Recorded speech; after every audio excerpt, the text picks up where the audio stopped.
Look, I want to kick straight off, Secretary of State, with a question that I've been sent by a soldier who's on standby, ready for this as it escalates. And they say simply, at what point will you decide that you need to escalate higher than sanctions?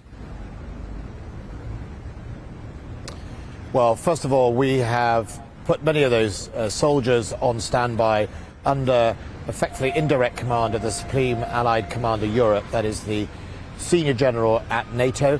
We will respond to this as NATO, 30 countries, a massive alliance, and therefore if we are required to send troops, to stand up troops in readiness, deploy them to other parts of the world or other parts of Europe, we will do that under his command. That's when we will do those decisions. We will act as one body, all 30 nations. That's how we deliver our mass, it's how we deliver our firepower, and that's why we've already seen in some cases more troops going to Estonia. We've doubled it from a battle group to 2 battle groups and a brigade headquarters. That's nearly 2,000 troops. Last night our RAF jets did the first policing of the airspace in Romania and in Poland, and we've got for the Eastern Mediterranean and the Black Sea. And we have another 1,000 troops on standby, probably one of your contributors that you're referring to, in case they are needed by the Supreme Allied Commander in NATO. The boots on the ground, British boots on the ground in this war? Well, we're not putting any troops into Ukraine. That would put British troops fighting directly Russian forces, and that would trigger a wider war in Europe. That is because Russia would inevitably then attack Britain. Britain is part of NATO. That would trigger the whole Article 5 full self-defence. And sadly and regretfully, and Britain has definitely been at the forefront in supporting Ukraine on this, Ukraine is not in NATO, so it doesn't get the benefit of the mutual self-defence of 30 countries, ranging from Turkey to Portugal to Norway, all able to come to each other's defence. But we can do the next best thing, which is provide them with lethal aid and non-lethal aid, which Britain has again been the first at Europe to do so, alongside countries elsewhere. And so we can do that, and that's what we're doing right now. But fundamentally, President Putin is not thinking rationally. He's got overwhelming forces on the border of Ukraine, well now in Ukraine, thousands and thousands of troops, 65% of his whole combat forces surrounding and invading one country.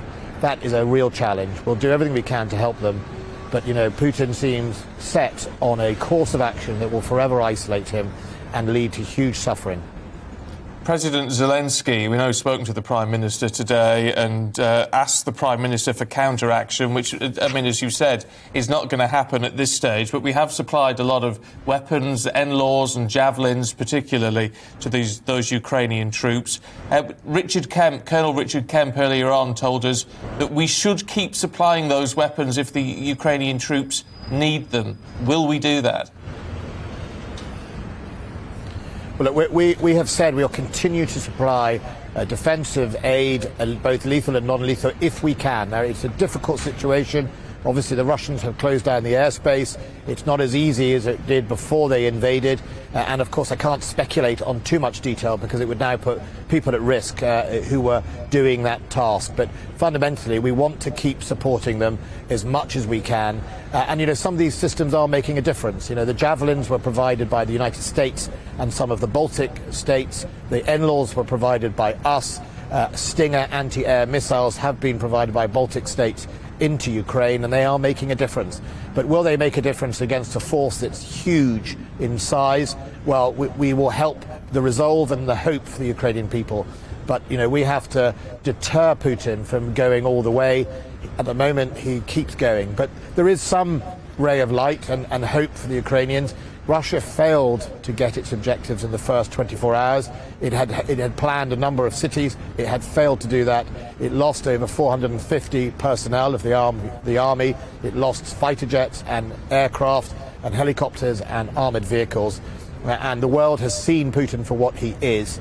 And that will, give him a legacy he doesn't want.